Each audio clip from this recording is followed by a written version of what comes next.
Salut à tous, c'est Napo pour ASV et aujourd'hui on se retrouve pour apprendre à bien brancher une sono active. Les enceintes actives, c'est des enceintes qui ont un ampli intégré à l'enceinte, tout simplement. L'amplificateur est dedans, ce qui permet que le son soit directement puissant et qu'on n'ait pas besoin de relier le système d'enceinte à un ampli en plus. Donc c'est pré-mâché. Comme je vous les ai déjà présentés, deux caissons de satellites, comme on peut le voir derrière.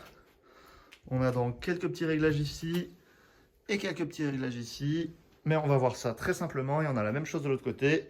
Vous allez voir, c'est facile. Donc, il nous faut des enceintes, un premier câble XLR, un deuxième câble XLR, deux petits câbles XLR, ceux-là, ils n'ont pas besoin d'être grands, un enrouleur et enfin, des alimentations des enceintes. Et donc, une fois qu'on a tout ça, vous allez voir, c'est hyper simple.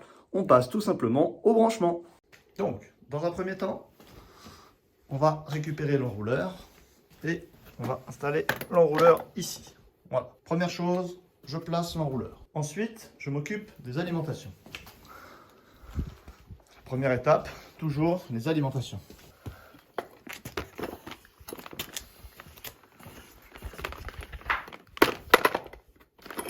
Alors, juste une petite info, quand vous allez installer votre enrouleur, lorsque vous allez faire une prestation, il faut penser à dérouler intégralement l'enrouleur pour éviter tout risque d'incendie. Oui, la sécurité avant tout. Donc là, je ne le fais pas parce que c'est juste une démo et que je n'ai pas envie de tout dérouler. Mais dès que vous faites une prestation avec un enrouleur, vous déroulez l'enrouleur à fond pour l'utiliser. Hop, voilà. Donc maintenant,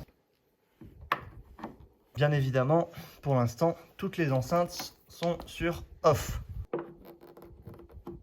Hop.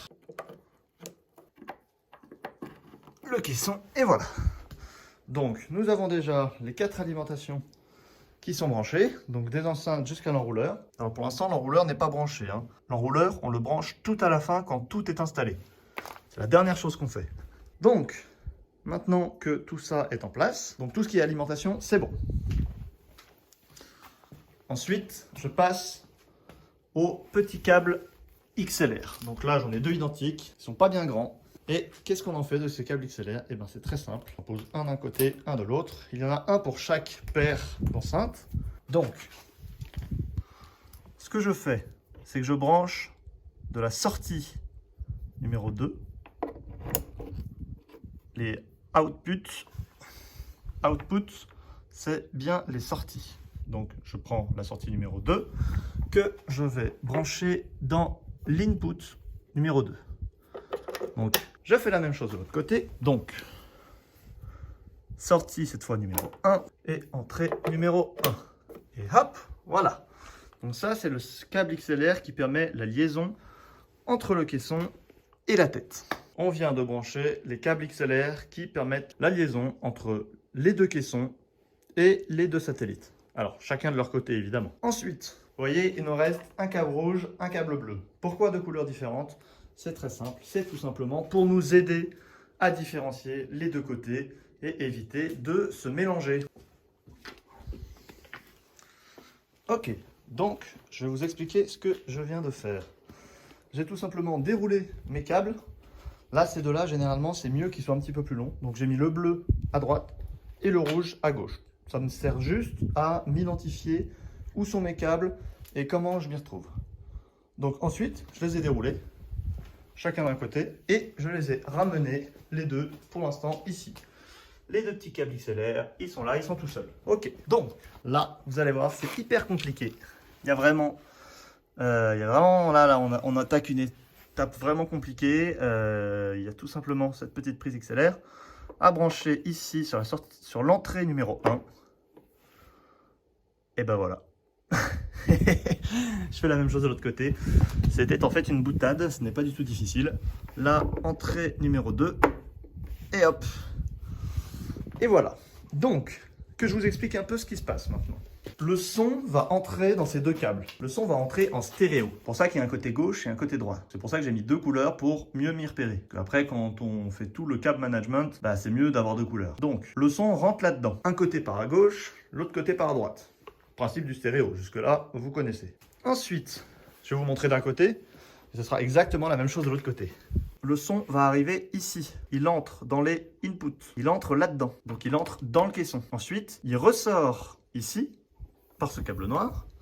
Et là, hop, il monte à la tête. Sauf qu'entre-temps, juste ici, il y a un petit filtre qui permet de choisir la fréquence qui ira dans l'enceinte juste au-dessus. Donc ce petit filtre, il est très pratique. Vous pouvez choisir 120 Hz ou 90 Hz.